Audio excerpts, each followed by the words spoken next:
Hello everyone, कैसे हैं आप लोग। आज आप एक नया चैप्टर स्टार्ट कर रहे हैं, charge of GST. Charge of GST का मतलब levy and collection of GST. भाई levy and collection of GST क्या है? Levy and collection of GST का मतलब जीएसटी कब लगेगा और कैसे कलेक्ट होगा। तो सेक्शन 9 ऑफ सीजीएसटी एक्ट जो है वो कवर करता है levy and collection of GST को। इसके 5 सब सेक्शन है। सेक्शन है section 9 subsection 1, 9 subsection 2, 9 subsection 3, section 9 subsection 4 and section 9 subsection 5। ये 5 सेक्शन मिला के क्या है? चार्जिंग सेक्शन ऑफ जीएसटी, जो बताएंगे जीएसटी कब लगेगा, कैसे लगेगा और कैसे कलेक्ट किया जाएगा। आज की क्लास में हम लोग ये 5 सबसेक्शन देखने वाले हैं। दो हम डिटेल में इन सेक्शंस को नहीं देख पाएंगे और ये बड़े सेक्शंस हैं। हम लोग आज समराइज्ड मैनर में सेक्शन 9 को कंप्लीट करेंगे, बहुत समराइज्ड मैनर में, मतलब ओवरव्यू होगा सभी सब सेक्शन का, राइट। तो एक फेयर आइडिया हो जाएगा हमें चार्जिंग सेक्शन ऑफ जीएसटी के बारे में। फिर आगे की क्लासेस में हम लोग डिटेल्ड में एक एक सबसेक्शन को देखेंगे, राइट। सेक्शन 9 सबसेक्शन 3 और सेक्शन 9 सबसेक्शन 4 ये कंपैरेटिवली लेंथी होगा। 9 सबसेक्शन 3 ये सबसे ज्यादा लेंथी होगा। 1, 2 एंड 5 ऑब्वियसली कंपैरेटिवली स्मॉलर होगा, ठीक है। आइए शुरू करते हैं सेक्शन 9 सबसेक्शन 1 से। तो ये देखिए हेडिंग है levy and collection of GST, levy and collection of CGST oblique IGST oblique SGST oblique UTGST, और ब्रैकेट में हमने लिखा हुआ है ये सेक्शन 9 ऑफ सीजीएसटी एक्ट है। So this is section of 9 ऑफ सीजीएसटी एक्ट। एक बात बताइए, सेक्शन 9 ऑफ सीजीएसटी एक्ट में क्या ये सब कुछ लिखा होगा? IGST, SGST, UTGST? Answer is no.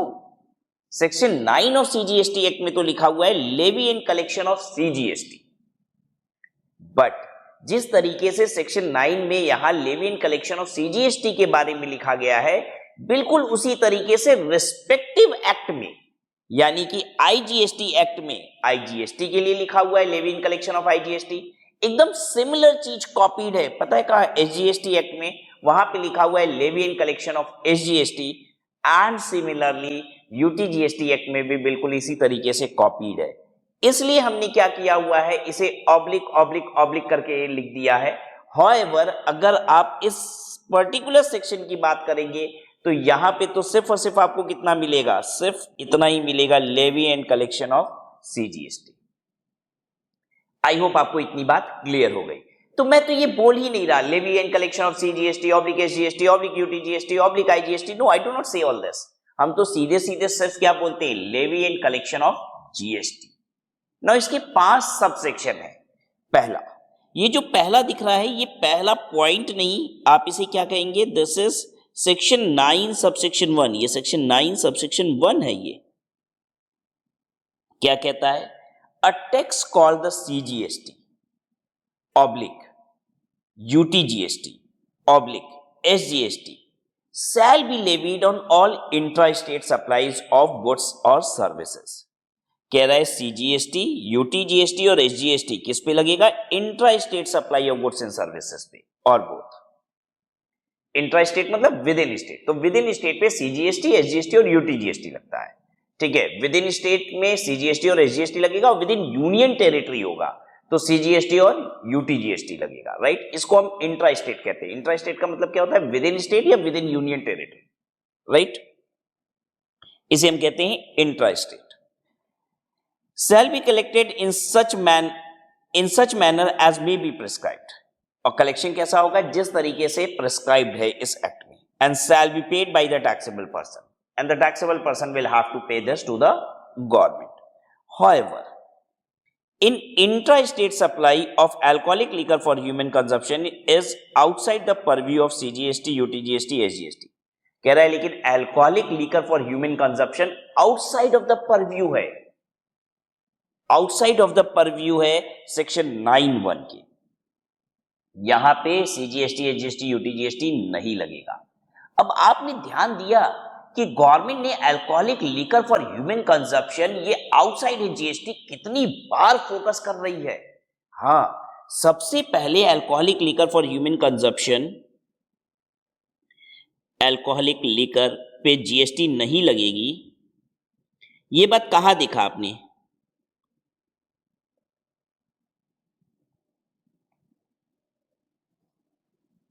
बताइए कहां देखा आपने? सबसे पहले आपने देखा इसको कॉन्स्टिट्यूशन में लिखा हुआ है, कॉन्स्टिट्यूशन में ही लिखा हुआ है कि जीएसटी नहीं लगेगा अल्कोहलिक लिकर पे। जो जीएसटी की डेफिनेशन थी ना, वहीं पे लिखा हुआ था कि ये लगेगा सप्लाई ऑफ गुड्स और सर्विसेज पे except alcoholic liquor for human consumption. Constitution में मना किया गया। दूसरी बात, नॉन टैक्सेबल सप्लाई को जब डिफाइन किया गया ना, तो वहां पे भी लिख दिया गया अल्कोहलिक लिकर नॉट टैक्सेबल। ये बात कहां कहां बताई गई है? कॉन्स्टिट्यूशन में बताई गई। नॉन टैक्सेबल सप्लाई की जो डेफिनेशन थी वो याद है कि नहीं? नॉन टैक्सेबल सप्लाई में क्या क्या लिखा हुआ था? Crude, petrol, diesel, then natural gas, ATF, ये पेट्रोल वाले 5 प्रोडक्ट, और लिखा हुआ था alcoholic liquor for human consumption. तो वहां गवर्नमेंट ने क्लियर किया भाई इस पे जीएसटी नहीं लगेगा, ये नॉन टैक्सेबल सप्लाई है। जो चार्जिंग सेक्शन है जीएसटी का, वहां फिर बता रही है गवर्नमेंट, सेक्शन 9 सबसेक्शन 1, इसमें फिर से गवर्नमेंट बता रही है कि भाई ये CGST, AGST, UT GST intra state supply पे लगेगा, लेकिन alcoholic liquor for human consumption पे नहीं लगेगा। आगे देखिए, सिमिलरली आईजीएसटी किस पे लगेगा? Shall be levied on all interstate supplies of goods और सर्विसेज और बोथ। ये इंटर स्टेट पे लगेगा IGST except alcoholic liquor for human consumption. फिर से बता रही है आईजीएसटी भी नहीं लगेगा। तो कुल मिला के हो गया पूरा जीएसटी नहीं लगेगा। सीजीएसटी, एचजीएसटी, यूटीजीएसटी नहीं लगेगा, पहले बोला, और फिर बोल रहा है आईजीएसटी भी नहीं लगेगा। However, IGST on goods imported into India shall be levied and collected in accordance with the provision of Section 3 of the Custom Tariff Act 1975 on the value as determined under the said Act at the point when duties of custom are levied on the said goods under Section 12 of the Custom Act 1962। आइए समझाता हूं आपको, यहां से लेके उसने यहां तक क्या बात की।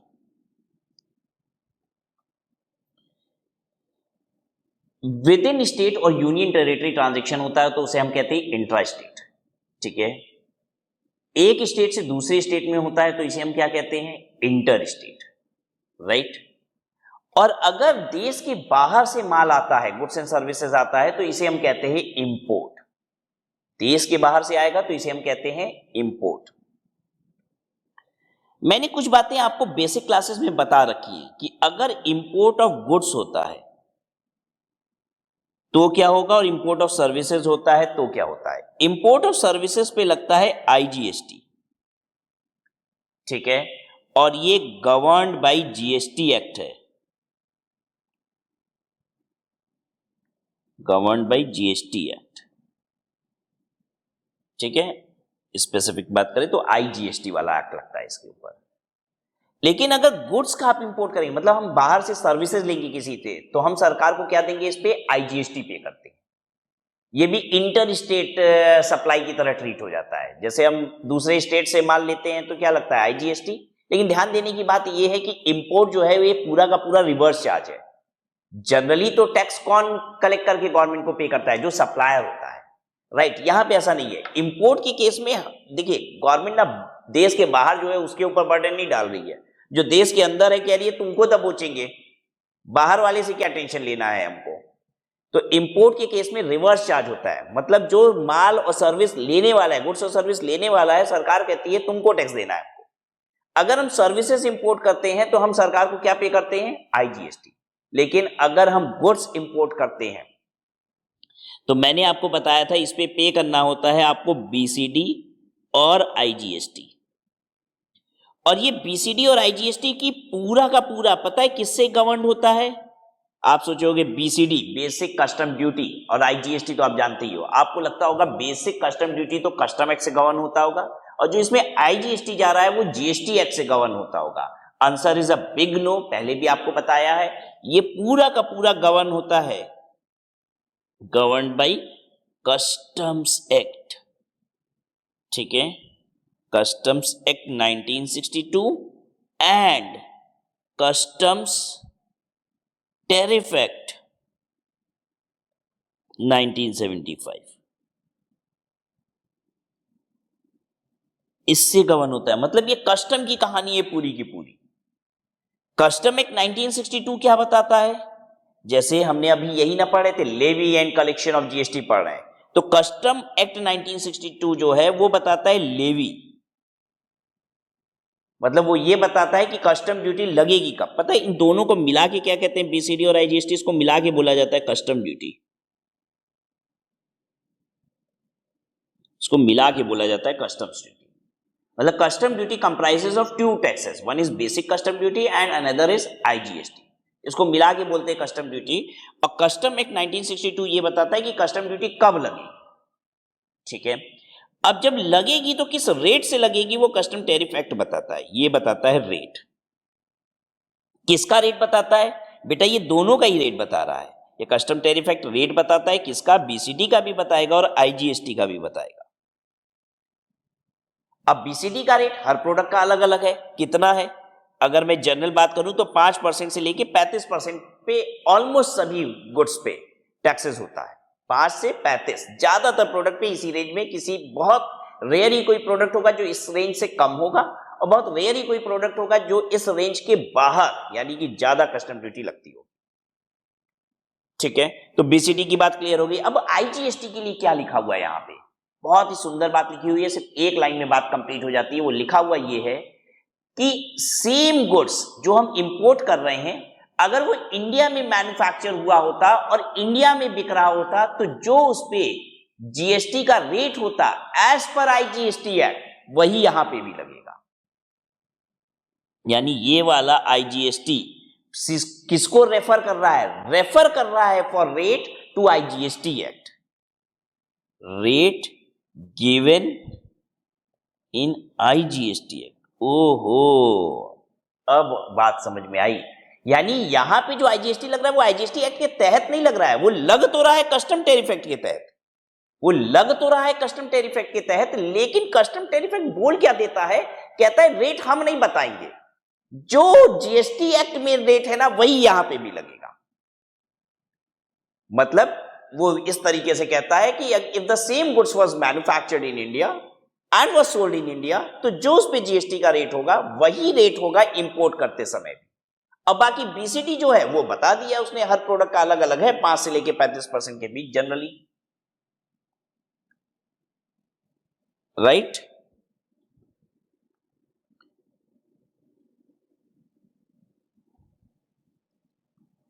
अब आती है बात वैल्यू फॉर लेवी। तो लेवी एंड कलेक्शन ये भी बता रहे किस वैल्यू पे जीएसटी लगेगी, किस वैल्यू पे जीएसटी लगेगी। ठीक है, तो वैल्यू ऑफ सप्लाई जो जीएसटी में होता है वो होता है ट्रांजैक्शन वैल्यू। जीएसटी में किस वैल्यू पे सप्लाई लगती है? ट्रांजैक्शन वैल्यू, जितने में ट्रांजैक्शन होता है। फॉर एग्जांपल एक बात बताइए, आपको क्या लगता है? पहले आप सोचिएगा फिर मैं आंसर करूंगा। मैं जो आपको सर्विसेज प्रोवाइड करता हूं, पता है इस सर्विस का नाम क्या है? इस सर्विस को बोला जाता है जीएसटी की भाषा में, ऐसे तो जिसको जो मर्जी बोल ले, कोई ट्यूशन फी बोल लेगा इसको, कोई इसको कोचिंग क्लासेस फी बोल लेगा, व्हाटएवर, लेकिन इसे जीएसटी में बोला जाता है commercial training and coaching services. तो जो मैं आपको देता हूं जो सर्विस, उसका नाम ये है commercial training and coaching services. इस पे जीएसटी का जो रेट है वो है 18%। यानी अगर मैं आपसे फीस लेता हूं 10,000 रुपया, तो इस पे जीएसटी कितना बनता है? 1800 रुपया। मैं आपसे टोटल फीस कितनी लूंगा? 11,800। मैं आपसे 11,800 रुपए लूंगा, जिसमें से 1800 रुपए मैं गवर्नमेंट को जमा कर दूंगा। Right? 18% GST on 10,000 rupees. Right? अब मैंने सभी बच्चों से 10,000 लिया, लेकिन एक बच्चा ऐसा है जिससे मैंने फीस सिर्फ 2,000 रुपए ही ली।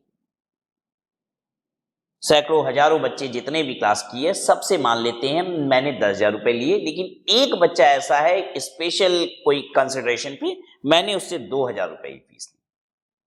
अब प्रश्न ये उठता है कि इस बच्चे से जीएसटी कितनी लेनी है? सरकार भी क्या कॉम्प्रोमाइज करेगी? मैंने तो डिस्काउंट दे दिया, क्या सरकार भी जीएसटी में डिस्काउंट देगी या वो 1800 रुपए ही जीएसटी लेगी? तो आंसर इज, क्या मैंने बताया, जीएसटी किस पे लगती है? Transaction value. मैंने 10,000 का ट्रांजैक्शन किया था इसलिए 10,000 पे जीएसटी लगी थी, 2,000 का ट्रांजैक्शन करूंगा तो 2,000 पे जीएसटी लगेगी। ठीक है, तो यहां पे जीएसटी लगेगी 360 रुपए ही। आई होप सबको बात क्लियर हो गई कि what is the value of supply under GST? Value of supply is transaction value. ठीक है, मैं टी शर्ट बेचता हूं, ठीक है, टी शर्ट पे मान लेते हैं जीएसटी का, अच्छा मैं बार बार यही कहता हूं जीएसटी मान लेते हैं जीएसटी का रेट, क्यों? क्या मुझे सारे गुड्स एंड सर्विसेज का जीएसटी का रेट याद है? नहीं। अरे सर आप जीएसटी पढ़ाते हैं, आपको खुद जीएसटी का रेट याद नहीं है? हाँ मुझे याद नहीं है। अच्छा दुनिया में कोई ऐसा होगा जिसको पूरा जीएसटी का रेट याद होगा? आंसर इज इसका भी नो, कोई भी नहीं। अगर जीएसटी के रेट की लिस्ट आप डाउनलोड करेंगे गवर्नमेंट की ऑफिशियल वेबसाइट से cbic.gov.in से, तो भी वो कई पन्ने की, 50-60 पन्ने की है, पतले छोटे छोटे फॉन्ट में लिखा हुआ है, अरे इतना प्रोडक्ट होता है। नोबडी कैन रिमेंबर, नोबडी, सिर्फ मुझे नहीं, किसी को नहीं पता। अब हम लोग को याद कौन सा होता है? अब जैसे कॉमर्शियल ट्रेनिंग कोचिंग सर्विस, अरे यही सर्विस दे रहे तो हमको अपना प्रोडक्ट का तो जीएसटी रेट मालूम होगा ना। It's like that. ठीक है, सर्विसेज में तो जीएसटी के रेट भी बहुत ज्यादा नहीं है, ज्यादातर सर्विसेज पे जीएसटी का रेट ही 18% है, तो ज्यादा पंगा भी नहीं है। लेकिन गुड्स में तो अलग अलग रेट हैं। मान लेते हैं एक बार के लिए कि GST on T shirt is 5%। ठीक है, तो मैं अगर आपको 500 रुपए में टी शर्ट बेचूंगा ना, तो 500 पे 5% लूंगा। मैंने वही टी शर्ट दूसरे बंदे को 800 में बेच दी, तो 800 का 5% जीएसटी देना है। I hope this is clear कि ट्रांजैक्शन वैल्यू पे जीएसटी लगती है, but this is the case in 99% situation only. 1% situation ऐसी होगी, 1% भी नहीं कहना चाहिए वैसे तो, 0.01% सिचुएशन ऐसी भी होती है जहां पे ट्रांजैक्शन वैल्यू पे जीएसटी नहीं लगती है। क्यों? गवर्नमेंट ने कुछ केसेस आइडेंटिफाई कर रखे हैं, जीएसटी के कानून ने कुछ केसेस आइडेंटिफाई कर रखे हैं जहां पे गवर्नमेंट को लगता है कि जो ट्रांजैक्शन वैल्यू होगी वो जेन्युइन ही नहीं होगी। जैसे मैं अपने रिलेटिव को माल बेच रहा हूं, सरकार को डर है कि राज अग्रवाल अपने रिलेटिव को माल बेच रहा है तो कुछ प्लानिंग कर सकता है। वो माल था 1 लाख रुपए का, तो राज अग्रवाल को 1 लाख पे 18% जीएसटी यानी कि 18,000 रुपए उससे लेके सरकार को जमा करना था। तो राज अग्रवाल हो सकता है चतुराई लगा दे, वो माल 1 लाख रुपए का बेचने की वजह अपने रिलेटिव को ही तो दे रहा है, बिलिंग 10,000 की कर दे, ताकि 10,000 पे 18% यानी 1,800 रुपए का जीएसटी लगे और सरकार को बस 1,800 रुपया दे। देख लीजिए 18,000 की जीएसटी बन रही थी, मैंने 1,800 रुपए में काम निपटा दिया। ठीक है, यानी 16,200 रुपए का मुनाफा कर लिया, अपना बचा दिया, सरकार की जो जीएसटी थी वो बचा दिया। और अपने रिलेटिव, मेरा ही रिलेटिव तो था, मैंने कहा यार माल तो देखो 1 लाख रुपए का है, तुमको देने 1 लाख रुपए ही है, लेकिन बिल तुमको कम की कर देते हैं। बताइए वो रिलेटिव भी मान जाएगा कि नहीं? अरे मान जाएगा, बिल्कुल मान जाएगा। मैं कहूंगा यार जीएसटी बच जाएगा तुम्हारा, 16,200 रुपए की जीएसटी बचेगी इसमें। तो रिलेटिव के केस में ऐसा हो सकता है।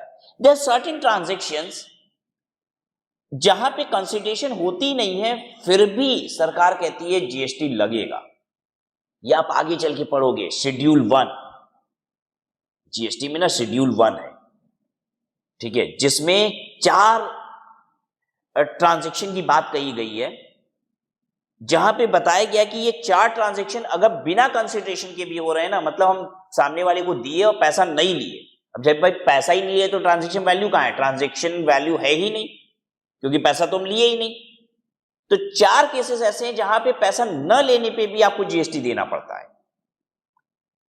राइट, तो फिर से ज्यादा कंफ्यूज नहीं हुई है, अभी बस इतना दिमाग में बैठाइए, सेक्शन 9 सबसेक्शन 1 ये कहता है कि ट्रांजैक्शन वैल्यू पे जीएसटी लगेगा। मैं कह रहा हूं बिल्कुल सही कह रहा है, 99.99% केसेस में ऐसा ही होता है।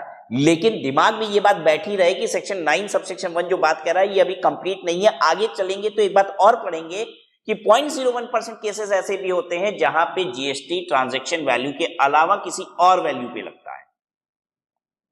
और वो कहां से हमें पता चलेगा? वैल्यूएशन रूल से पता चलेगा। तो वैल्यूएशन के कुछ रूल्स हैं जो बताएंगे कि ऐसी सिचुएशन में किस वैल्यू पे जीएसटी लगाया जाए। कैसी सिचुएशन? एक एग्जाम्पल के तौर पे मैंने बताया था, जैसे मैं ट्रांजेक्शन कर रहा हूं रिलेटिव के साथ, या कुछ ट्रांजेक्शन ऐसे हो रहे हैं जो शेड्यूल 1 में स्पेसिफाइड है, जहां पे बिना पैसे लिए भी अगर हम गुड्स एंड सर्विसेज दे देते हैं तो जीएसटी लगती है। अब नेक्स्ट देखिए, ये rates of CGST, IGST, SGST, UTGST. The rates for CGST, UTGST, SGST are the rates as may be notified by government on the recommendation of the GST council. ये बात हमेशा याद रखिएगा, जीएसटी के रेट कौन notify करता है? Government notify करती है on the recommendation of the GST council. और आईजीएसटी का रेट क्या होगा? आईजीएसटी का rate sum total of CGST और एसजीएसटी होगा, ठीक है। और यूनियन टेरिटरी में एसजीएसटी की जगह यूटीजीएसटी होता है, तो यूटीजीएसटी और एसजीएसटी तो बराबर ही होता है, ठीक है। सीजीएसटी और एसजीएसटी का सम टोटल जो होगा वो आईजीएसटी होगा।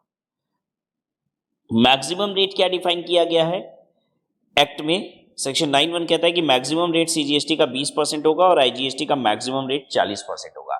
हालांकि 20 और 40 को अभी यूज नहीं किया जा रहा है, जो मैक्सिमम रेट अभी जीएसटी में चल रहा है वो 28% आईजीएसटी का है।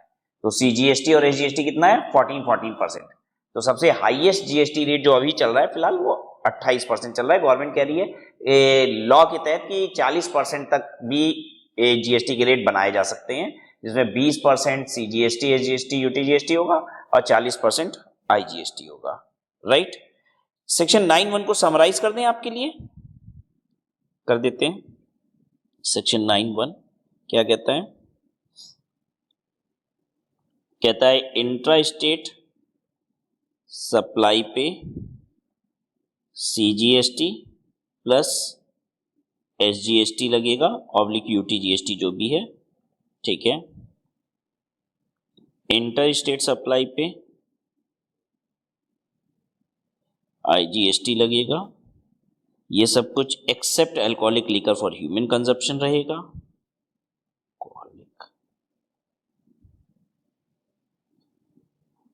Alcoholic liquor for human consumption पे नहीं लगेगा, इसका मतलब, ठीक है। इंपोर्ट ऑफ गुड्स पे जो आईजीएसटी लगेगा ये गवर्न्ड बाय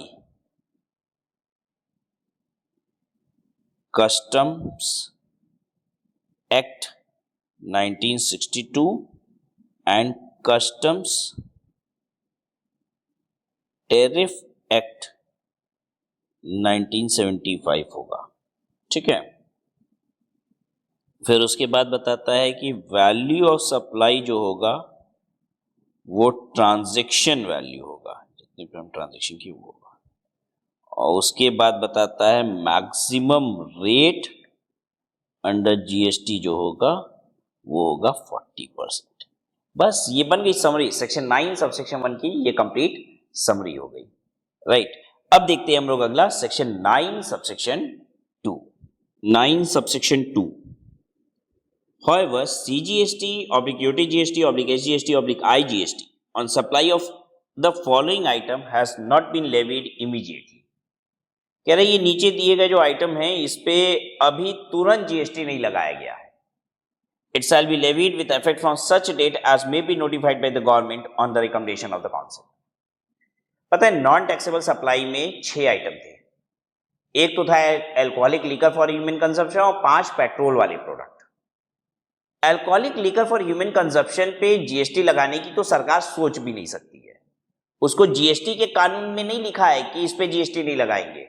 सेक्शन 9 सबसेक्शन 1 में सिर्फ नहीं लिखा है, इनफैक्ट वो कॉन्स्टिट्यूशन में, हमारे संविधान में लिखा हुआ है कि जीएसटी नहीं लगाएंगे alcoholic liquor for human consumption पे। लेकिन सरकार पेट्रोल के भी 5 प्रोडक्ट पे जीएसटी नहीं लगाई। क्यों नहीं लगाई? मैंने आपको बताया था कि देखिए गवर्नमेंट, स्टेट गवर्नमेंट ये चाहती थी कि जो हमारा बड़ा मेजर रेवेन्यू सोर्स है वो हमारे पास ही रहे। तो 2 बड़े सोर्स हैं स्टेट गवर्नमेंट के, एक तो alcoholic liquor for human consumption, ये बड़ा नहीं, ये बहुत बड़ा वाला सोर्स है। तो उसको तो केंद्र सरकार ने कहा कि भाई हम तो जीएसटी के दायरे से ही बाहर कर देते हैं, इसको कॉन्स्टिट्यूशन में लिख देते हैं, संविधान में लिख देते हैं, ताकि आपको हमारा मेलाफाइड इंटेंशन ना समझ में आए, हम सचमुच इसको बाहर रख रहे हैं और ये कभी नहीं आएगा, राइट। दूसरी चीज हो गई पेट्रोल और पेट्रोल से रिलेटेड प्रोडक्ट्स। तो सरकार ने इसको सेक्शन 9 सबसेक्शन 2 इसके लिए एक जगह बना दी थी। सेक्शन 9 सबसेक्शन 2 कि इन 5 प्रोडक्ट पे जब जीएसटी लाएंगे तो चार्जिंग सेक्शन 9 सबसेक्शन 2 के हिसाब से इस पे टैक्स लगेगा, और वो जगह बना के इसको रख दिया गया है। इसमें फिलहाल लिख दिया गया है कि अभी जीएसटी इस पे नहीं लगेगा, जब जीएसटी काउंसिल रिकमेंड करेगी तो हम इस पे लगा देंगे। मैं एक्चुअल में आपको बात बताऊं, 1 जुलाई 2017 को जीएसटी आया था, बहुत साल हो गए जीएसटी आए। उसी समय सरकार को ऐसा लगता था कि 6-8 महीने के अंदर, 12 महीने के अंदर हम जीएसटी पेट्रोल और उससे रिलेटेड प्रोडक्ट पे भी ला देंगे, यानी पेट्रोल, डीजल, एटीएफ, इन पे भी हम जीएसटी लगा देंगे। लेकिन सरकार अभी तक लगा नहीं पाई, क्योंकि एग्जिस्टिंग जीएसटी को ही स्टेबल करने में सरकार को बहुत समय लग गया। जब आगे आप कोर्स में बढ़ेंगे ना तो आपको पता चलेगा कि जीएसटी जैसा आया था और आज जो जीएसटी आप पढ़ रहे हैं उसमें जमीन आसमान का अंतर है। उसका ढांचा पूरा एक तरीके से बदल गया है। क्यों? क्योंकि ये दिक्कत आ रही है तो चलो कानून को ऐसे ट्विस्ट करो, ये दिक्कत आ रही है तो कानून को ऐसे ट्विस्ट करो। बहुत सारे प्रोविजन तो आज मैं आपको डायरेक्ट जो लिखा हुआ है वो अगर पढ़ा दूं तो आप समझ ही नहीं पाओगे ऐसा क्यों लिखा है। एकदम बिना सिर पैर की बात आपको लगेगी। तो मुझे बताना पड़ता है कि देखो ये ओरिजिनल में ऐसा था, ठीक है, लेकिन ये ओरिजिनल में जैसा था उसमें क्या क्या परेशानी आ रही थी, और उस परेशानी को ओवरकम करने के लिए लॉ ऐसे ऐसे ऐसे ऐसे ट्विस्ट हुआ और आज ये बन गया। तो आप कहोगे ओ, तभी मैं कहूं कि ये कैसा कानून बना दिया, ये कौन बना दिया, तब आप समझ जाओगे अच्छा तो ये बात है। कभी कभी तो ऐसा भी होगा कि 2 प्रोविजन आपको एक जैसे दिखाई देंगे। आप कहोगे सर इस वाले सेक्शन में और इस वाले सेक्शन में दोनों में एक ही बात लिखी है, ऐसा क्यों, तो अलग क्यों बनाया गया, इसमें तो मुझे कोई खास अंतर ही नहीं समझ में आ रहा है। तो मैं बताऊंगा ओरिजिनली दोनों में बहुत अंतर था, ठीक है। एक प्रोविजन बनाया गया था बहुत सिंपल था, दूसरा बहुत कॉम्प्लिकेटेड बनाया गया था। कॉम्प्लिकेटेड ने लोगों की, पब्लिक की बैंड बजा दी, ठीक है, तो पब्लिक गवर्नमेंट की बैंड बजाने लग गई कि हम जीएसटी का पालन ही नहीं करेंगे। मैं बताऊंगा कि क्या क्या हुआ था, ठीक है। तो गवर्नमेंट ने उसको सिंप्लीफाई किया और इतना सिंप्लीफाई कर दिया कि एक सिंप्लीफाइड प्रोविजन था उसी के जैसा हो गया, इसलिए आपको दोनों एक जैसा दिखाई दे रहा है। राइट, अदरवाइज आपको इलॉजिकल लगेगा, कहोगे कि दोनों में एक ही बात लिखी है, सर सेक्शन एक ही क्यों नहीं था, ये अलग अलग क्यों है। बहरहाल वो सब बातें बाद में। सेक्शन 9 सबसेक्शन 2 की बात करें तो ये कहता है कि जीएसटी काउंसिल जब रिकमेंड करेगी तो ये 5 पेट्रोल वाले प्रोडक्ट पे भी जीएसटी लगा दिया जाएगा। ऐसा क्यों किया गया, सेक्शन 9 सबसेक्शन 2 क्यों बनाया गया, ये तो इतनी पुरानी बात होगी और आज तक जीएसटी इस पे आया नहीं, क्योंकि केंद्र सरकार को ऐसा लग रहा था कि सेक्शन 9 सबसेक्शन 2 बना के छोड़ दिया जाए, पेट्रोल और उससे रिलेटेड 5 प्रोडक्ट पे जीएसटी तो हम साल 1.5 साल के अंदर ला ही देंगे, ऐसा उन्हें लग रहा था। लेकिन ये मनसा पूरी नहीं हुई। आज भी सेक्शन 9 सबसेक्शन 2 खाली पड़ा है, इंतजार कर रहा है पेट्रोल के 5 प्रोडक्ट पे जीएसटी लगाने के लिए। तीसरा ये सेक्शन 9 सबसेक्शन 3, मैं अब आपको बताता हूं सेक्शन 9 सबसेक्शन 3 और सेक्शन 9 सबसेक्शन 4 ये दोनों ही है रिवर्स चार्ज। लेकिन इन दोनों के रिवर्स चार्ज अलग अलग बातें कर रहे हैं, ठीक है। पहले हम बात करते हैं सेक्शन 9(3) के रिवर्स चार्ज की और फिर बात करेंगे सेक्शन 9 सबसेक्शन 4 के रिवर्स चार्ज। लेकिन उससे पहले समझते हैं कि ये रिवर्स चार्ज क्या होता है, what is this reverse charge. आइए समझिए रिवर्स चार्ज, लेकिन उससे पहले फॉरवर्ड चार्ज। जीएसटी में नॉर्मली फॉरवर्ड चार्ज ही लग रहा है। फॉरवर्ड चार्ज का मतलब क्या है, जैसा आप जानते हो सप्लायर है ये और ये रेसिपिएंट है। सप्लायर रेसिपिएंट को क्या करता है, गुड्स पब्लिक सर्विसेज देता है, और क्या करता है ये सप्लायर, इसको इनवॉइस देता है, ठीक है। और रेसिपिएंट इसको क्या करता है, पेमेंट करता है। और ये जो पेमेंट करता है ना फॉरवर्ड चार्ज में, ये इंक्लूडिंग जीएसटी करता है। जीएसटी इसी सप्लायर को पे कर देता है और ये सप्लायर फर्दर फिर क्या करता है, गवर्नमेंट को जीएसटी पे कर देता है।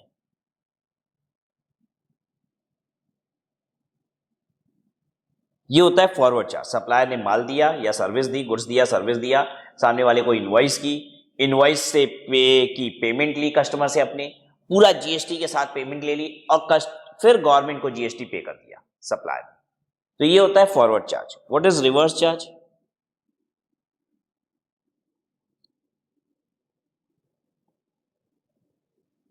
ये सप्लायर है, ये है रेसिपिएंट, सप्लायर रेसिपेंट को गुड्स एंड सर्विसेज देगा, बिल्कुल वही बात हो रही है जैसा पहले हम कह रहे थे। सप्लायर रेसिपेंट को इनवॉइस भी देगा, ये भी अच्छी बात है। रेसिपेंट लेकिन सप्लायर को जो पेमेंट देगा नॉट इंक्लूडिंग जीएसटी, जीएसटी नहीं देगा। रेसिपेंट जीएसटी नहीं देगा सप्लायर को, ये रेसिपेंट जीएसटी गवर्नमेंट को डायरेक्टली देगा। ये होता है, गवर्नमेंट पूरा लेते हैं। अब समझ में आया what is this reverse charge. Reverse charge में रेसिपेंट को जीएसटी सरकार को देगी, ठीक है। अब सेक्शन 9(3) क्या है? सेक्शन 9(3) कहता है कुछ नोटिफाइड गुड्स ऑब्लिक सर्विसेज के केस में हम चाहते हैं कि जो रेसिपेंट है ना वही जीएसटी पे करे गवर्नमेंट को, कुछ नोटिफाइड गुड्स एंड सर्विसेज के केस में। और ये वो नोटिफाइड गुड्स एंड सर्विसेज है जहां पे सरकार को लगता है कि देने वाला नहीं, ये जो सर्विस या गुड्स लेने वाला होता है वो बड़ा आदमी होता है। ध्यान से समझिए सेक्शन 9 सबसेक्शन 3 क्या है। देखिए क्रक्स बात क्या है वो एक समझना। क्या मेरी बात 100% एप्लीकेबल होगी सारी कहानियों में? नहीं। देखिए हम मोटा मोटी एक बार क्रक्स से आपके दिमाग में चीजें बैठाने की कोशिश करते हैं, राइट। फिर अल्टीमेटली 9(3) में क्या है वो तो हम देखेंगे। सेक्शन 9(3) में सरकार कुछ गुड्स एंड सर्विसेज को नोटिफाई कर रही है, कह रही है इसमें सप्लायर को टैक्स कलेक्ट करके हमको पे करने की जरूरत नहीं है, रेसिपेंट टैक्सेस को हमको डायरेक्ट देगा। सप्लायर को उसका पेमेंट दे दे, सप्लायर को कोई मतलब नहीं है, वो जीएसटी का पंगा उसके ऊपर नहीं डालेंगे, जो रेसिपेंट है वो देगा। क्यों? क्योंकि ये ऐसे गुड्स एंड सर्विसेज है ना, सरकार कह रही है इसमें लेने वाला बड़ा आदमी होता है, वो ये सब पंगे झेल लेगा, संभाल लेगा, उसी के ऊपर ये बर्डन डालते हैं। एग्जाम्पल से समझते हैं, जैसे स्पॉन्सरशिप सर्विस।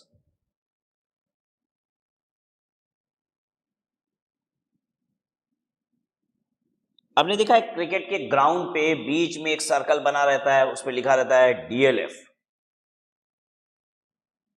राइट। तो डीएलएफ क्या कर रही है? स्पॉन्सरशिप सर्विस ले रही है, राइट।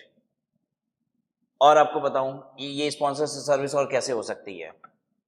क्रिकेट के ग्राउंड पे आप देखते हो कि छक्के चौके की जो बाउंड्री है उस पर किसी का बोर्ड लगा हुआ है, ठीक है। धोनी के बैट पे किसी कंपनी का स्टिकर लगा हुआ है, राइट। तो ये सब स्पॉन्सरशिप सर्विस लेने वाले लोग हैं जिनका स्टिकर लगा हुआ है। बताइए ये लोग बड़े लोग हैं कि नहीं है? हाँ भाई, अरे जो स्टिकर लगवा के बैट पे लाखों करोड़ों रुपए दे रहा है वो तो बड़ा आदमी है ही, राइट। तो गवर्नमेंट कह रही है जीएसटी का बर्डन उसके ऊपर डालेगी। आइए एक सिंपल एग्जांपल समझते हैं तो आप ये बात को रिलेट कर पाएंगे।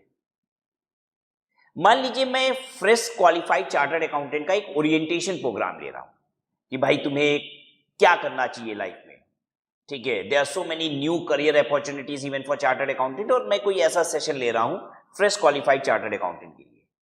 तो रिलायंस कंपनी कहती है कि आप जब सेशन लोगे जिस भी ऑडिटोरियम में, क्लासरूम में, तो आप पीछे मेरा बैनर लगा देना रिलायंस कंपनी का, ठीक है, जिसमें हम रिक्रूटमेंट करना चाहते हैं ऐसा कुछ मैसेज लिखेंगे। मैंने कहा ठीक है भाई, ये रिलायंस कंपनी क्या ले रही है? Recruitment service. अब वो मुझे बैनर लगाने का सिर्फ दे रही है 5 लाख रुपया। जल्दी बताइए, अब मुझे फटाक से बताइए, बड़ा आदमी कौन है? रिलायंस कंपनी है मैं पैसा सर्विस देने वाला कौन है? स्पॉन्सरशिप सर्विस देने वाला राज अग्रवाल है, लेने वाली रिलायंस कंपनी, ठीक है। पैसा कौन देता है? जो लेने वाला है।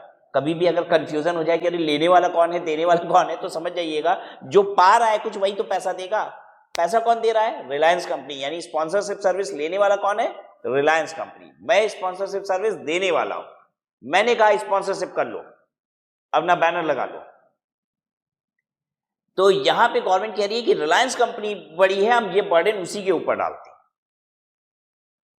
और एग्जांपल लेके आपको बताता हूं। एक म्यूजिशियन है, वो क्या कर रहा है कि उसने एक म्यूजिक बनाई है, ठीक है, मतलब उसने एक गाना गाया है, और वो एक एल्बम वाली कंपनी को, ठीक है, यानी म्यूजिक कंपनी को, म्यूजिशियन हो गया और एक म्यूजिक कंपनी हो गई, ठीक है।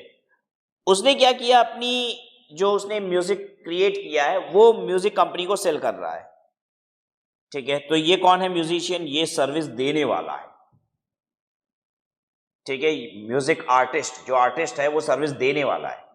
लेकिन गवर्नमेंट कह रही है यार ये म्यूजिक आर्टिस्ट के बस का नहीं है जीएसटी पीएसटी, एक काम करो ये जो म्यूजिक कंपनी है ना इसके ऊपर ये बर्डन डालो, इसकी पेमेंट म्यूजिक कंपनी को कहोगी इसकी पेमेंट तुम इसको कर दो, और जो जीएसटी वाली पेमेंट है म्यूजिक कंपनी को डायरेक्टली कहोगी तुम भाई गवर्नमेंट हमको दे दो। Exactly the same is happening into sponsorship. Sponsor service लेने वाले को कहा जा रहा है कि भाई जिससे तुम ले रहे हो ना सर्विस उसको उसकी पेमेंट पकड़ाओ, जीएसटी हमको डायरेक्ट दे दो, गवर्नमेंट कह रही है। और आपको क्या बताएं, जैसे रिकवरी एजेंट की सर्विस जो होती है,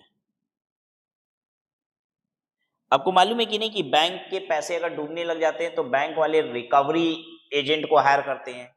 रिकवरी एजेंट होते हैं वसूली भाई, ठीक है। तो वसूली भाई सिर्फ पिक्चरों में नहीं होता है, ओरिजिनल में भी होते हैं वसूली भाई। बैंक रिकवरी एजेंट को कहती है कि भाई पैसे वसूल के दो इससे। रिकवरी एजेंट पैसे वसूलता है, सर्विस देने वाला, रिकवरी सर्विस देने वाला कौन है? वो एजेंट है। लेने वाला सर्विस कौन है? रिकवरी की सर्विस ले कौन रहा है? बैंक। अब आपको कौन लग रहा है कौन बड़ा आदमी है? रिकवरी एजेंट वसूली भाई बड़ा आदमी है या बैंक बड़ी आदमी है? गवर्नमेंट कह रही है बैंक के बस का है ये सब, वसूली भाई के बस का नहीं है जीएसटी पीएसटी। बैंक से कह रही है कि वसूली भाई को वसूली भाई का जो पैसा बनता है वो पकड़ा दो, और जो जीएसटी बनता है सरकार के लिए हमको डायरेक्ट पकड़ाओ। अब आपको बात समझ में आ रही होगी कि व्हाट इज सेक्शन 9(3). सेक्शन 9(3) में सर्टेन गुड्स एंड सर्विसेज को नोटिफाई कर दिया गया। सरकार कहती है भाई सप्लायर के यहां पे टैक्सेस नहीं देगा हमको, रेसिपेंट जो है वही टैक्सेस देगा गवर्नमेंट।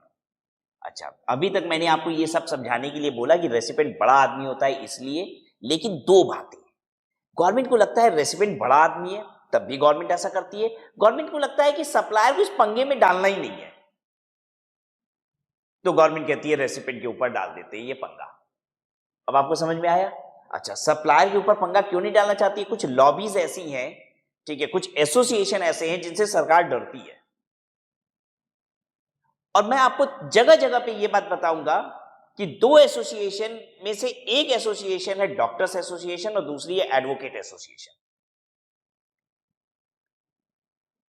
डॉक्टर्स के ऊपर तो जीएसटी है ही नहीं, इतना ज्यादा डरती है ही नहीं, जीएसटी ही नहीं है। मेडिकल सर्विसेज पे जीएसटी ही नहीं है, मतलब डॉक्टर की जो फीस वीस होती है उस पर जीएसटी नहीं है। दवाइयों पे है जीएसटी, मेडिकल फीस पे जीएसटी नहीं है, ठीक है। हॉस्पिटलाइजेशन की बिल्स पे जीएसटी नहीं होती, मेडिकल टेस्ट कराएंगे दवा लेंगे उस पर जीएसटी है। चलिए बहरहाल वो तो इतना ज्यादा डरती है कि उस पर जीएसटी आ ही नहीं पाया है। दूसरा है एडवोकेट के एसोसिएशन से, वकीलों के एसोसिएशन से। एक्चुअली गवर्नमेंट को ये डर लगता है कि एक दिन के लिए, जा सोचिए पूरे देश में अगर एक दिन के लिए डॉक्टर हड़ताल पे बैठ जाए क्या होगा? कई जाने चली जाएंगी देश में, ठीक है। हो सकता है आज हड़ताल पे बैठ रहे हैं डॉक्टर, किसी की का पेट खुला हुआ था, किडनी बाहर थी, तब तक हड़ताल हो गई डॉक्टर की, सब बैठ गए। देयर कैन बी अगर सोच के देखिए, कल्पना करिए कि कोविड टाइम में अगर डॉक्टर की हड़ताल हो जाती क्या होता। तो गवर्नमेंट इस लॉबी से बहुत डरती है। दूसरा है एडवोकेट। अगर एडवोकेट अगर स्ट्रांगली गवर्नमेंट को किसी बात पे अपोज करेंगे तो गवर्नमेंट मान जाती है। क्यों? क्योंकि उनको लगता है कि अगर एडवोकेट अगेंस्ट चले जाएं किसी भी बात को लेके गवर्नमेंट के, तो लॉ एंड ऑर्डर देश का एकदम बिगड़ जाएगा, ठीक है। तो इसलिए गवर्नमेंट, अब जैसे एडवोकेट के केस में क्या है, एडवोकेट भी तो मोटा मोटी वही सर्विसेज दे रहा है जो एक चार्टर्ड अकाउंटेंट कंपनी सेक्रेटरी देता है।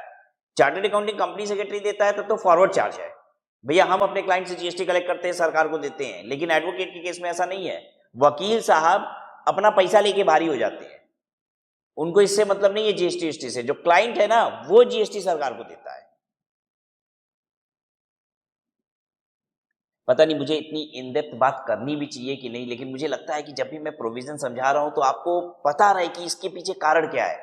तो आप जब सेक्शन 9 सब सेक्शन 3 के गुड्स एंड सर्विसेज पढ़ेंगे कि ये हैं नोटिफाइड गुड्स एंड सर्विसेज, तो you will be able to understand. Okay, so I understand कि यहाँ पे गवर्नमेंट सप्लायर को बाहर रखना चाहती थी ये सब लफड़े से। दूसरा, गवर्नमेंट को ये भी समझ में आ रहा है कि रेसिपेंट यहाँ पे बड़ा आदमी है, या तो रेसिपेंट बड़ा आदमी है इसलिए गवर्नमेंट कह रही है ये पंगा इसी को झेल ले। तो ये था सेक्शन 9 सब सेक्शन 3। पढ़ेंगे हम लोग डिटेल में आज की क्लास में, तो बस समराइज मैनर में कॉन्सेप्ट समझ रहे हैं आप। ना कमिंग टू सेक्शन 9 सबसेक्शन 4, इसके अंदर की सर्विस पढ़नी बाकी है अभी 9(3) की, ठीक है। मैं अब आगे बढ़ा दूं आपको 9(4) क्या है।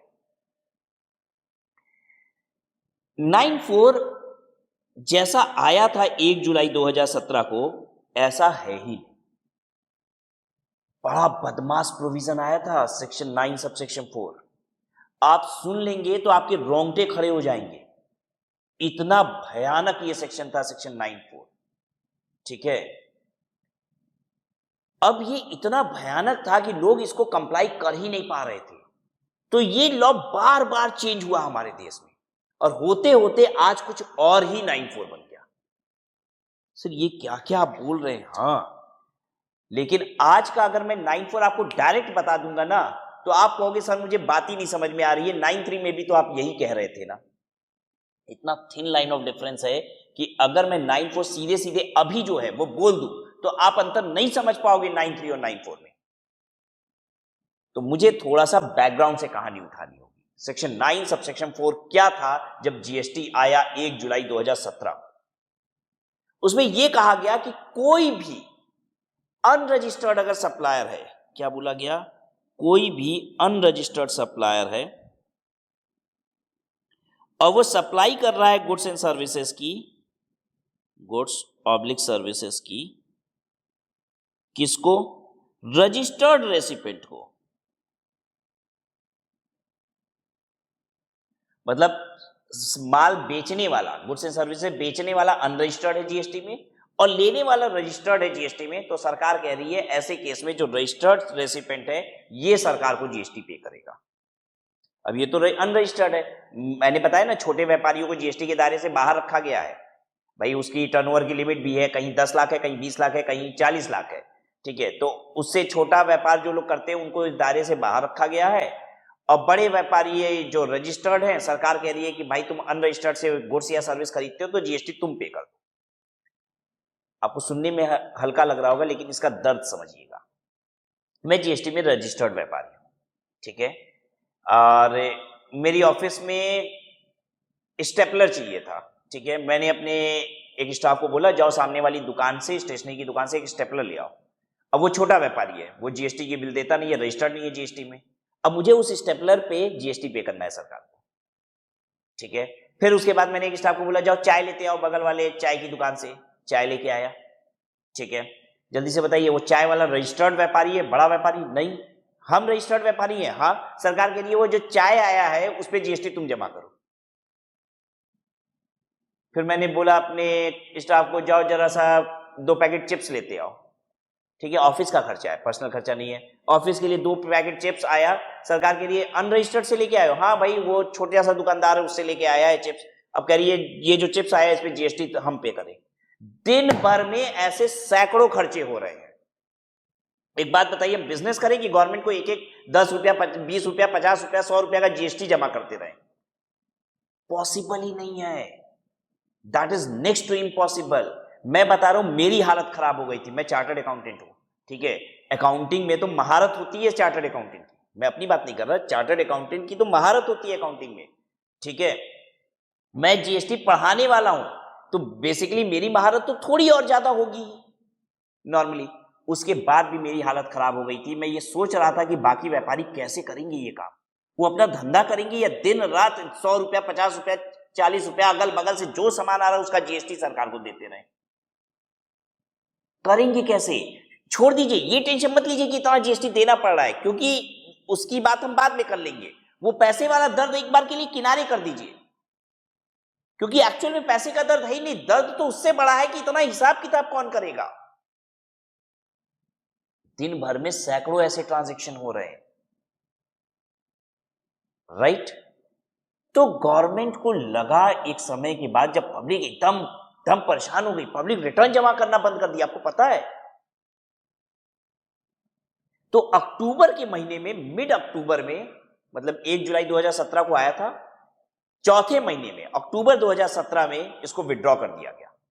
सरकार ने कहा सेक्शन 9(4) सस्पेंडेड। क्या बोला? बोला 9(4) सस्पेंडेड। कब बोला था ये? अक्टूबर 2017 में।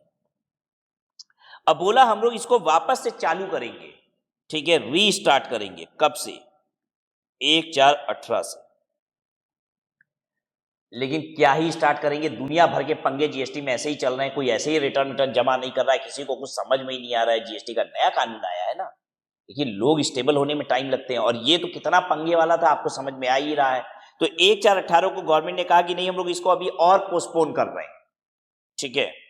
अच्छा, पहले तो सस्पेंड किया गया अक्टूबर 2017 में, ठीक है, फिर उसके बाद इसको कहा गया कि हम लोग पोस्टपोन कर रहे हैं, इसको पोस्टपोन किया गया 1/4/18, फिर 1/4/18 को बोला गया हम लोग इसको पोस्टपोन कर रहे हैं 1/4/19, ठीक है। फिर कुछ समय बाद इसके बाद क्या किया गया, इसको वापस से लाया गया 9 को, और उसमें कहा गया कि कोई भी रजिस्टर्ड व्यापारी जो ले रहा है माल अनरजिस्टर्ड से, उस पर जीएसटी नहीं लगेगा, रिवर्स चार्ज। ये रजिस्टर्ड रेसिपेंट का टर्नओवर बताया गया कि ये बहुत बड़ा वाला होना चाहिए, खूब बड़ा वाला जो व्यापारी होगा। आपको इससे भी मतलब नहीं है, क्योंकि वो सब भी खत्म हो चुका है। बोला गया कि कोई भी व्यापारी नहीं, मतलब पहले तो ये था कि हम रजिस्टर्ड है, किसी भी अनरजिस्टर्ड से माल खरीदेंगे जीएसटी देंगे सरकार को।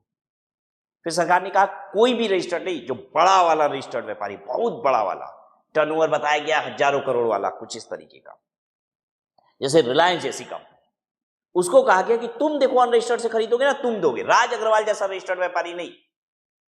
बताइए, अब रिलायंस जैसी बड़ी कंपनी को अगर कहा जाए कि तुम अनरजिस्टर्ड से माल खरीदोगे, जीएसटी दोगे, तो क्या वो मैनेज कर लेंगे? हाँ भाई, अरे वो तो सैकड़ों चार्टर्ड अकाउंटेंट को नौकरी पे रख लेंगे, करो, 2 आदमी यही काम दिन भर देख रहा है बैठ के, जितना छोटा मोटा सामान खरीदा जा रहा है उसकी जीएसटी की अकाउंटिंग कर रहा है, पॉसिबल है, वो कर भी लेंगे। लेकिन आपको एक बात बताएं, रिलायंस जैसी कंपनी, क्या आपको लगता है कि अनरजिस्टर्ड से माल खरीदती भी होगी? कि रिलायंस कंपनी के यहाँ स्टेशनरी आती होगी तो बगल की दुकान से आ जाती होगी? अरे रिलायंस कंपनी का स्टेशनरी भी आती होगी तो बहुत बड़े व्यापारी से आती होगी। चाय भी किसी नुक्कड़ की दुकान से रिलायंस कंपनी में नहीं आती होगी, जो जिसके यहाँ से आती होगी वो चाय वाला भी बहुत बड़ा व्यापारी होगा। सोचो कितने, कई लाखों रुपए की तो वो चाय रिलायंस कंपनी में बेच देता होगा अगर चाय वाले से आती होगी चाय, तो मतलब मेरा ये मानना है।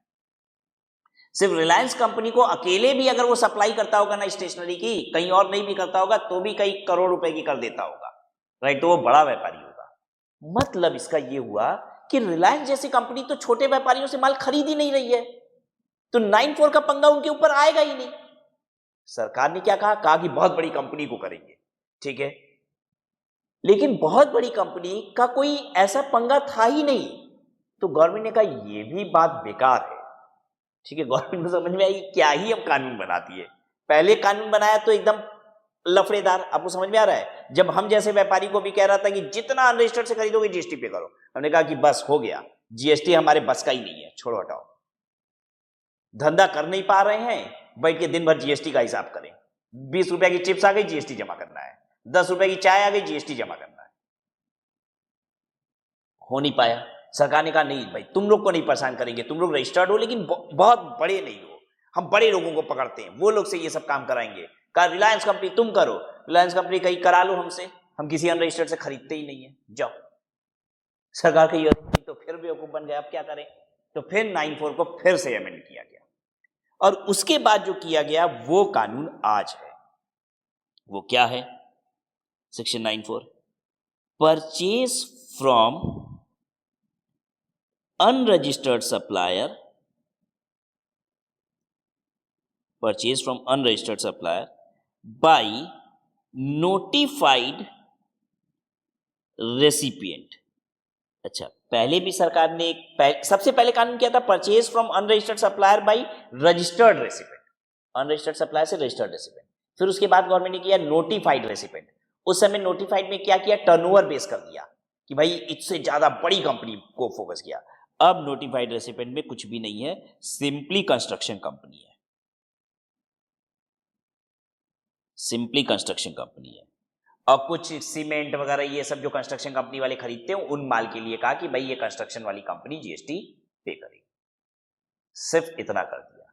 अब आपको लगेगा कि सर यही करना था तो 9(3) में ही इंक्लूड कर दिया होता, 9(3) में ही इंक्लूड कर दिया होता, बता दिया होता कि ये माल सीमेंट है, अगर ये कंस्ट्रक्शन कंपनी खरीदेगी तो रिवर्स चार्ज में रहेगा, उसी में 2 चीज और बढ़ा देता। 9(3) में एक लिस्ट है ये लंबी सी, उसी में 2 आइटम और बढ़ जाता।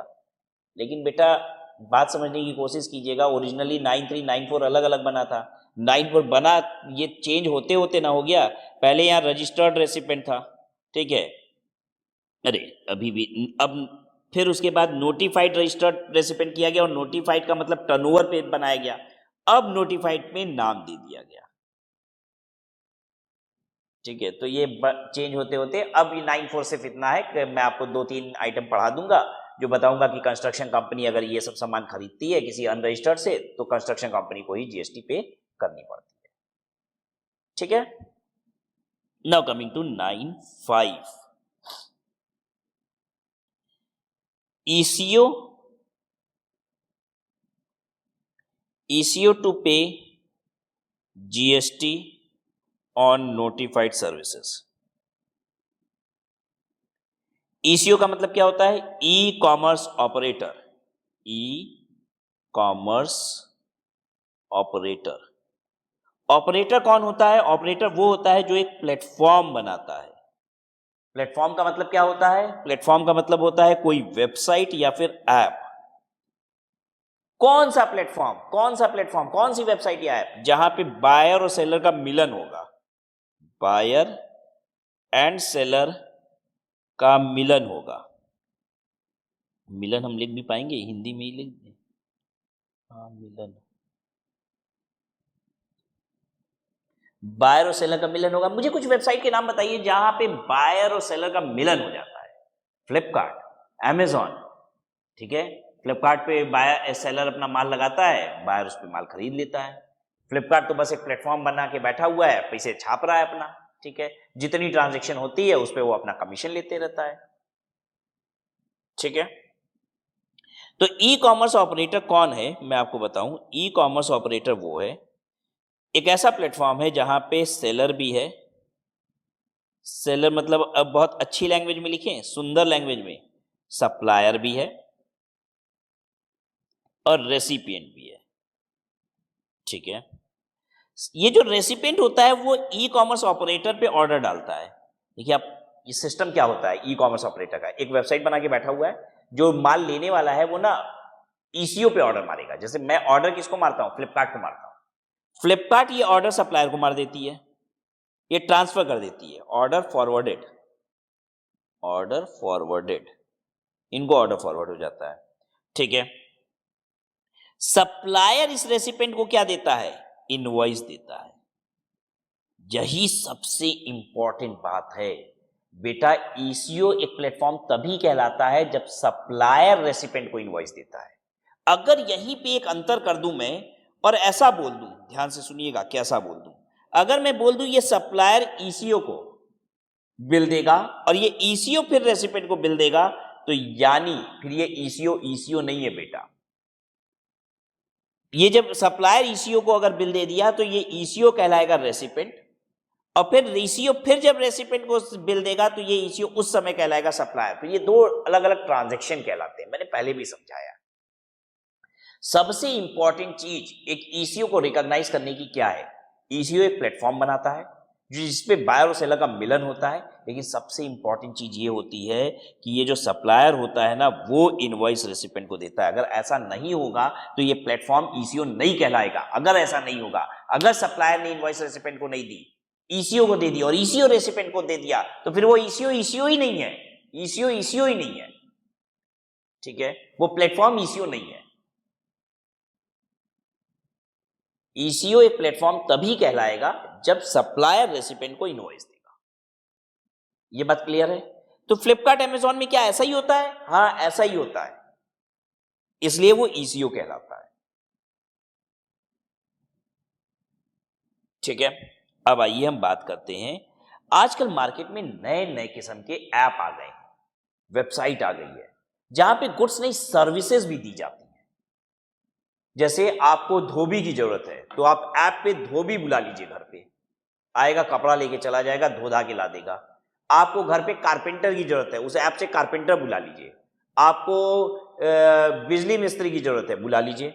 एसी मैकेनिक की जरूरत है, बुला लीजिए उसी ऐप से, राइट।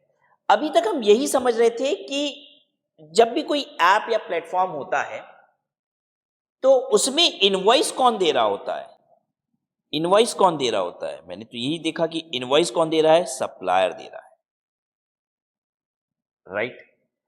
अब जब आप ऐप पे भी सर्विस लेते हैं तो पता है आपकी इनवॉइसिंग, ये जो कारपेंटर 500 रुपया 600 रुपया वॉटेवर जो भी आप पे कर रहे हैं, इसकी इनवॉइस कौन दे रहा है आपको? आपने तो कभी कोशिश नहीं की लेने की, लेकिन अगर आप इनवॉइस लेने की कोशिश करोगे तो वो इनवॉइस किसकी होगी? जो सर्विस प्रोवाइडर है उसी की इनवॉइस होगी, ठीक है। और वो जनरली होता है अनरजिस्टर्ड, वो जनरली होता है अनरजिस्टर्ड, ठीक है। तो सरकार कह रही है इतना बड़ा बड़ा ऐप बन रहा है आजकल, लाखों करोड़ों का धंधा हो रहा है उस ऐप पे, जीएसटी हमको कैसे मिलेगी? फिर से सुनिएगा क्यों। फ्लिपकार्ट पे जो सेलर है ना वो बड़ा व्यापारी है खुद ही, ठीक है। तो वो माल जब बेच रहा है तो वो बिल अपनी काटता है और जीएसटी सरकार को जमा करता है। लेकिन जो ऐप इस तरीके की सर्विस दे रहे हैं, धोबी ले लो, कारपेंटर ले लो, इलेक्ट्रीशियन ले लो, प्लम्बर ले लो, तो इनकी यहाँ ऐसे ऐप पे जो सर्विस प्रोवाइडर है वो इतना छोटा आदमी है कि वो जीएसटी में रजिस्टर्ड ही नहीं है। उस ऐप के माध्यम से इतना सारा सर्विस दिया जा रहा है लेकिन सरकार को जीएसटी मिल नहीं रही है। अब सरकार क्या करे?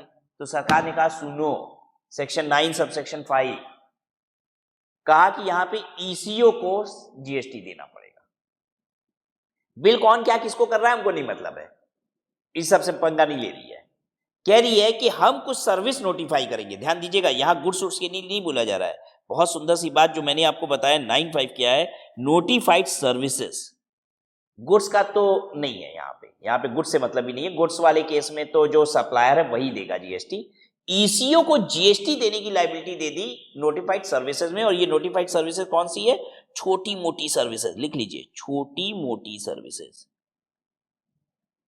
वो सर्विसेज जिसे देने वाला बहुत छोटा आदमी होता है, ठीक है। वहां पे गवर्नमेंट ने कहा कि भाई ये हम सर्विस डिफाइन कर दे रहे हैं। कौन सी है? अब आप कहोगे, मैं बता तो रहा हूं आपको, कारपेंटर, प्लम्बर, इलेक्ट्रीशियन, ये सब वाला, ठीक है। कि आप ऐप पे है ना एक ऐप, क्या नाम है उसका, अर्बन क्लैप, इस पे यही तो आप करते हो, घर पे बुला लेते हो जो चाहिए आपको, जिस भी तरीके का लेबर चाहिए आपको, आपने बुला लिया और आप उसकी पेमेंट कर देते हो, राइट। तो गवर्नमेंट कह रही है कि कोई बात नहीं, बिल कौन करेगा क्या करेगा ये सबसे हमको मतलब नहीं है बेटा, जितना पैसा अर्बन क्लैप तुम्हारे पास आ रहा है ना उसकी जीएसटी देने की जिम्मेदारी तुम्हारे ऊपर है, उसकी जीएसटी पूरी तुम दोगे। अब आपको समझ में आ गया? तो सेक्शन 9 हमने कंप्लीट किया ऊपर ऊपर से। अभी 9(3) की आपको सर्विस नहीं मालूम है, 9(4) नहीं मालूम है, 9(5) भी आप डिटेल में नहीं पढ़े। 9(1) और 9(2) आपने कंप्लीट कर दिया है, क्योंकि 9(1) और 9(2) में कुछ था ही नहीं। 9(1) में आपने देखा कि इंट्रा स्टेट पे क्या लगेगा, इंटर स्टेट पे क्या लगेगा, वैल्यू ऑफ सप्लाई क्या होगी, और rate of maximum rate of tax under GST क्या होगा। 9(2) में क्या था कि भाई पेट्रोल के जो 5 प्रोडक्ट है उस पर जीएसटी काउंसिल जब रिकमेंड करेगी तब जीएसटी लगेगा। अब 9(3) में certain notified goods and services है जिसपे रिवर्स चार्ज लगता है, ये आपको देखना है। 9(4) में क्या है? 9(4) में कंस्ट्रक्शन कंपनी को कुछ आइटम पे जीएसटी रिवर्स चार्ज के तहत पे करनी है, वो आपको देखना है। और 9(5) में कुछ नोटिफाइड सर्विसेज हैं। कौन सी होती है? छोटी मोटी सर्विसेज होती हैं जिसपे सप्लायर कह रही है कि भाई वो कहां से, जिसपे गवर्नमेंट कह रही है कि वो सप्लायर बेचारा कैसे देगा जीएसटी, उसके बस का थोड़ी ना है। वो जो घर पे आपके धोबी आया वो जीएसटी का हिसाब कर पाएगा क्या? नहीं। सरकार कह रही है ऐप बनाने वाले, वेबसाइट बनाने वाले तुम जीएसटी दोगे। ये था सेक्शन 9 सबसेक्शन 5। तो इस तरीके से आपने charging section of GST section 9 को कंप्लीट किया। आज की क्लास को यहीं पे स्टॉप करते हैं। अगली क्लास में आएंगे तो सेक्शन 9 सबसेक्शन 3, 9 सबसेक्शन 4 और 9 सबसेक्शन 5 को डिटेल में देखेंगे। Will stop.